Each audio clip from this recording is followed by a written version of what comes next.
Wow, our Earth is so great. God creates everything around to support the life system.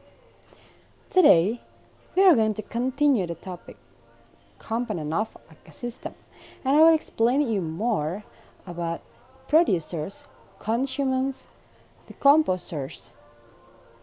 What are the rules in the food chain in this earth? Check it out. Setiap makhluk hidup membutuhkan makanan untuk bertahan hidup. Melalui makanan, makhluk hidup memperoleh energi yang digunakan untuk tumbuh, bergerak, dan melakukan aktivitas.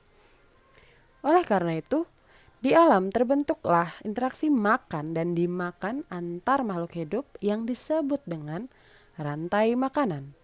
Rantai makanan adalah rangkaian peristiwa makan dan dimakan antar makhluk hidup untuk kelangsungan hidupnya. Makhluk hidup yang lebih lemah akan dimakan oleh makhluk hidup yang lebih kuat.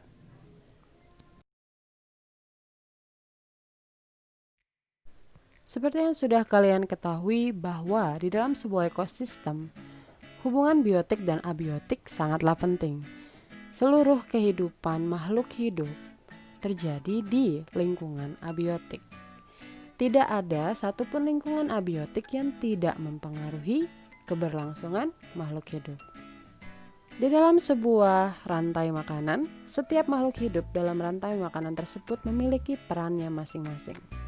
Sebagai contoh, rantai makanan yang terjadi di sungai atau danau. Produsen di lingkungan ini adalah fitoplankton.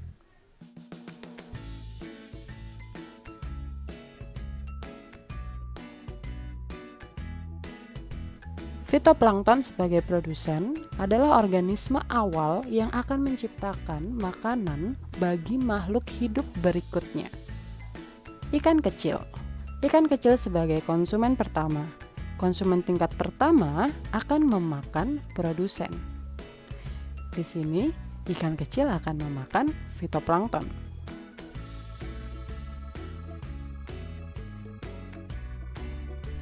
Selanjutnya, konsumen tingkat 1 akan dimakan oleh konsumen tingkat 2. Ikan kecil akan dimakan oleh burung bangau.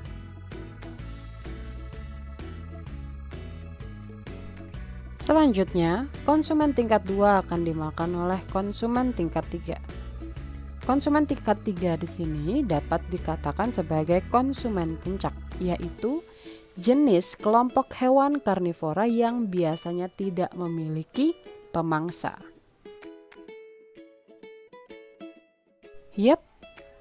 Makhluk hidup tentu akan mati.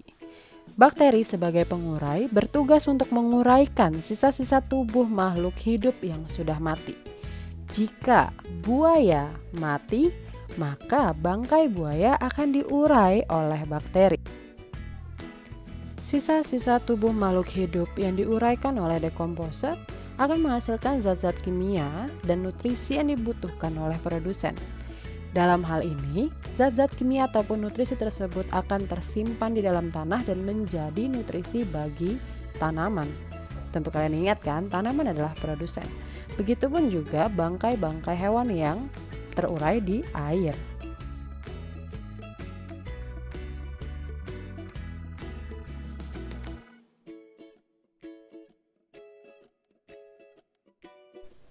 Dalam rantai makanan di sebuah ekosistem akan terjadi aliran energi.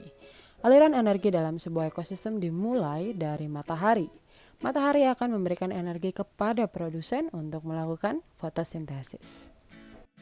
Perpindahan energi dari satu komponen ke komponen yang lain terjadi ketika makhluk hidup dimakan oleh makhluk hidup lainnya. Namun, ada sebagian energi yang dilepaskan ke lingkungan, yaitu ketika ada makhluk hidup yang mati, energi akan berpindah ke pengurai.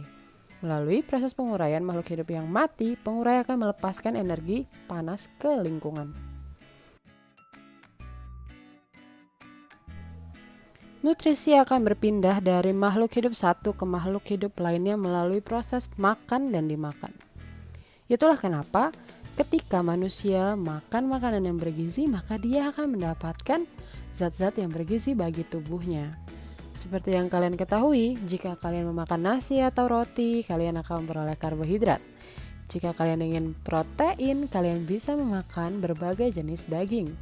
Dan jika kalian memang butuh banyak mineral dan vitamin, kalian boleh memakan sayuran dan buah-buahan.